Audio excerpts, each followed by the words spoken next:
बनी इजराइल का एक कसाब अपने पड़ोसी की कनीज पर आशिक हो गया।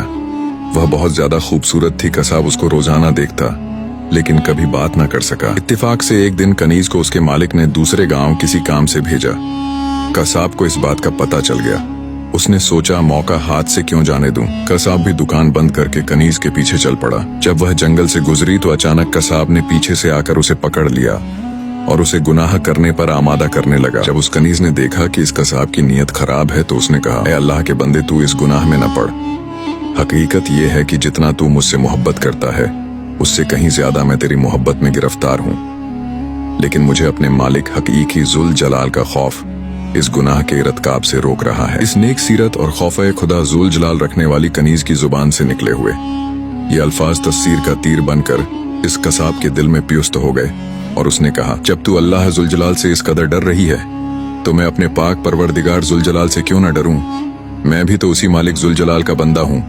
जा, तू बेखौफ होकर चली जा। इतना कहने के बाद इस कसाब ने अपने गुनाहों से सच्ची तौबा की और वापस पलट गया। रास्ते में उसे शदीद प्यास महसूस हुई लेकिन इस वीरान जंगल में कहीं पानी का दूर दूर तक कोई नाम व निशान न था। करीब था कि गर्मी और प्यास की शिद्दत से उसका दम निकल जाएगा। इतने में उसे उस जमाने के नबी का एक कासिद मिला।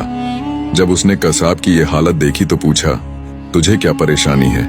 कसाब ने कहा, मुझे सख्त प्यास लगी है। ये सुनकर कासिद ने कहा, हम दोनों मिलकर दुआ करते हैं कि अल्लाह जुल जलाल हम पर अपनी रहमत के बादल भेजे और हमें सैराब करे यहाँ तक कि हम अपनी बस्ती में दाखिल हो जाएं। कसाब ने जब ये सुना तो कहने लगा, मेरे पास तो कोई ऐसा नेक अमल नहीं जिसका वसीला देकर दुआ करूं।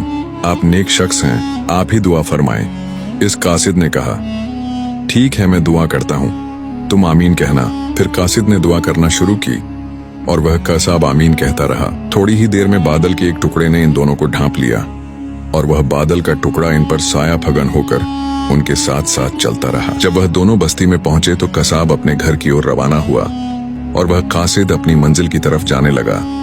बादल भी कसाब के साथ साथ जाने लगा। जब इस कासिद ने यह माजरा देखा तो कसाब को बुलाया और कहने लगा, तुमने तो कहा था कि मेरे पास कोई नेकी नहीं और तुमने दुआ करने से इनकार कर दिया था। फिर मैंने दुआ की और तुम आमीन कहते रहे, लेकिन अब हाल ये है कि बादल तुम्हारे साथ हो गया है और तुम्हारे सर पर साया फगन है। सच सच बताओ, तुमने ऐसी कौन सी अजीम नेकी की है जिसकी वजह से तुम पर यह खास करम हुआ? ये सुनकर कसाब ने अपना सारा वाकया सुनाया। अल्लाह जुल जलाल की बारगाह में गुनाहों से तौबा करने वालों का जो मकाम व मुर्तबा है वह दूसरे लोगों का नहीं। बेशक गुनाह सरजद होना इंसान होने की दलील है, मगर उन पर तौबा कर लेना मोमिन होने की निशानी है।